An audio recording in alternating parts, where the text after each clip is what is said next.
Di sebuah desa kecil yang terpencil di tengah hutan lebat, hiduplah seorang pria yang memiliki kebiasaan yang sangat aneh.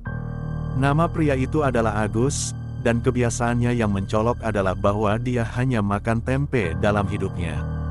Desa itu, yang dikelilingi oleh pepohonan tinggi dan suasana yang sepi, selalu merasa ada yang aneh dengan pria yang hanya mengonsumsi tempe. Agus tumbuh di dalam keluarga petani yang hidup sederhana di desa itu. Sejak kecil, dia menunjukkan ketertarikannya yang luar biasa pada tempe. Meskipun panganan utama di desa itu adalah beras dan sayuran, Agus selalu meminta ibunya untuk membuat tempe setiap harinya. Rasanya aneh dan menyita perhatian warga desa, namun mereka membiarkan kebiasaan Agus karena merasa bahwa setiap orang memiliki keunikan sendiri. Tidak seperti warga desa lain yang menikmati variasi makanan, Agus bersikeras bahwa tempe adalah satu-satunya makanan yang bisa membuatnya merasa sehat dan bahagia. Dia menolak untuk mencoba makanan lain, bahkan ketika teman-teman dan keluarganya mencoba memberinya variasi di atas meja makan. Kecintaannya pada tempe menjadi topik pembicaraan hangat di desa, dan orang-orang mulai bertanya-tanya tentang misteri di balik kebiasaannya yang aneh. Desas-desus tentang Agus dan kebiasaannya yang aneh mulai menyebar ke desa-desa tetangga. Beberapa orang percaya bahwa Agus memiliki kekuatan gaib yang terkait dengan tempe, sementara yang lain merasa bahwa ada sesuatu yang tidak wajar dalam hubungan antara Agus dan makanan kesukaannya. Cerita-cerita mistis mulai berkembang, dan beberapa orang bahkan berani berspekulasi bahwa Agus memiliki kehidupan rahasia di balik tirai malam. Seorang nenek bijaksana di desa itu, Mbah Suparti, merasa bahwa ada hubungan antara Agus dan roh-roh alam. Dia percaya bahwa tempe yang dikonsumsi Agus memiliki kekuatan gaib yang melibatkan entitas-entitas yang tidak terlihat oleh mata manusia biasa. Namun, tak seorang pun berani menghadap Agus untuk menanyakan tentang kehidupannya yang misterius. Suatu malam, seorang warga desa yang penasaran mencoba mengintip ke rumah Agus untuk mencari tahu apa yang sebenarnya terjadi di balik tirai rumahnya. Dengan hati-hati, dia mendekati jendela rumah Agus yang gelap. Namun, yang terlihat olehnya adalah Agus yang sedang duduk di tengah-tengah ruangan, dikelilingi oleh lilin-lilin yang menyala redup. Agus memegang sepotong tempe di tangannya dengan penuh kelembutan. Dia mulai membaca mantra-mantra yang tidak dikenal, dan suasana di sekitarnya terasa berubah. Warna-warna aneh muncul di udara, dan suara-suara halus mengalun di ruangan itu. Warga desa yang memergoki adegan itu merasa tercengang dan segera mundur, takut akan konsekuensi dari menyaksikan ritual misterius Agus. Keesokan harinya, berita tentang ritual misterius Agus menyebar dengan cepat di desa. Warga desa semakin yakin bahwa Agus memiliki koneksi dengan makhluk-makhluk gaib yang mendiami hutan di sekitar mereka. Beberapa orang yang lebih berani mencoba mendekati Agus dan bertanya-tanya tentang keahliannya yang aneh. Agus, yang selalu tenang dan ramah, mengakui bahwa dia memiliki hubungan khusus dengan roh-roh hutan yang diwakilkan oleh tempe.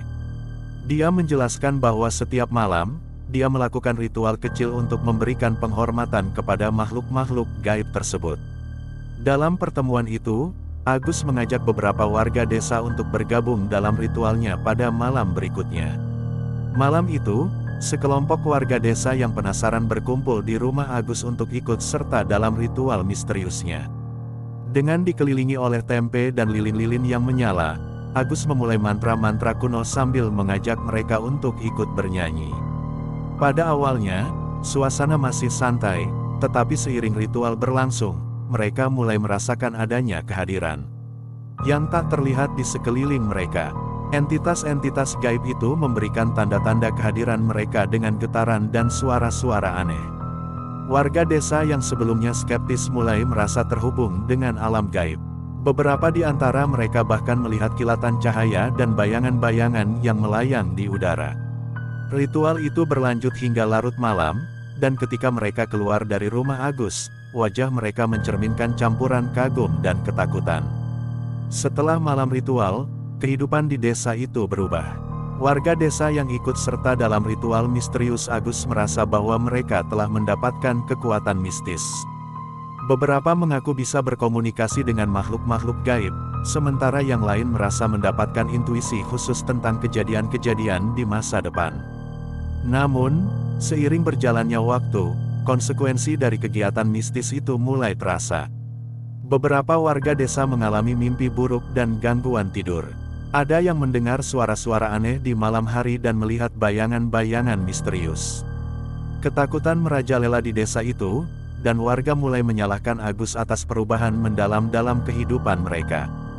Dalam keadaan tegang dan ketegangan yang meningkat di desa itu, sebuah kelompok warga memutuskan untuk menghadap Agus dan meminta penjelasan. Mereka merasa bahwa Agus harus bertanggung jawab atas konsekuensi dari ritual misteriusnya. Dengan hati-hati, mereka mengajak Agus untuk bicara di rumah kepala desa. Agus, dengan wajah yang tenang, menjelaskan bahwa kegiatan ritual itu seharusnya dijalankan dengan penuh rasa hormat dan kebijaksanaan. Dia mengakui bahwa ketidakseimbangan kekuatan mistis telah terjadi, dan dia bersedia membantu mengembalikan keseimbangan tersebut. Namun, hal itu membutuhkan pengorbanan yang besar. Agus menjelaskan bahwa untuk mengembalikan keseimbangan ke alam gaib, mereka perlu melakukan ritual penyucian yang melibatkan pengorbanan. Pengorbanan itu haruslah benda yang sangat berharga bagi setiap individu yang terlibat dalam ritual. Ini bukan lagi tentang tempe atau ritual kecil, melainkan menghadapi kekuatan gaib dengan pengorbanan nyata. Warga desa yang awalnya bingung dan ketakutan, mulai merasa ragu-ragu tentang melanjutkan ritual tersebut. Namun, Agus meyakinkan mereka bahwa inilah satu-satunya cara untuk mengembalikan keseimbangan yang terganggu. Beberapa warga setuju untuk memberikan pengorbanan, sementara yang lain masih terpaku pada ketakutan dan kebingungan. Malam itu, kelompok warga yang bersedia melakukan ritual pengorbanan berkumpul kembali di rumah Agus. Dengan rasa tegang, mereka membawa benda-benda berharga mereka, mulai dari perhiasan hingga benda pusaka keluarga. Mereka memahami bahwa ini bukanlah keputusan yang mudah, tetapi mereka merasa bahwa demi keseimbangan desa dan kehidupan mereka sendiri, pengorbanan perlu dilakukan.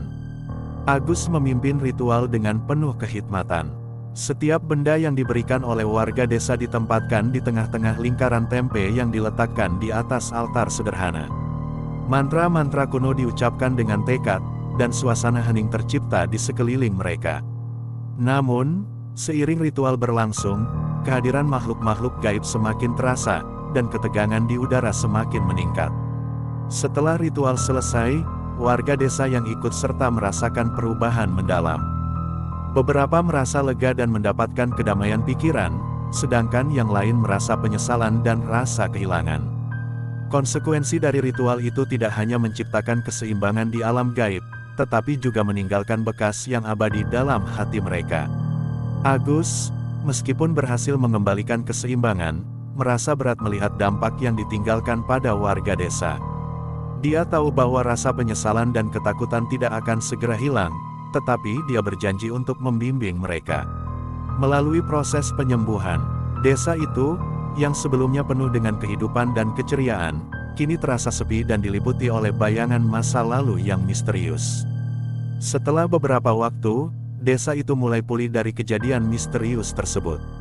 Warga desa belajar hidup berdampingan dengan kekuatan mistis yang ada di sekitar mereka.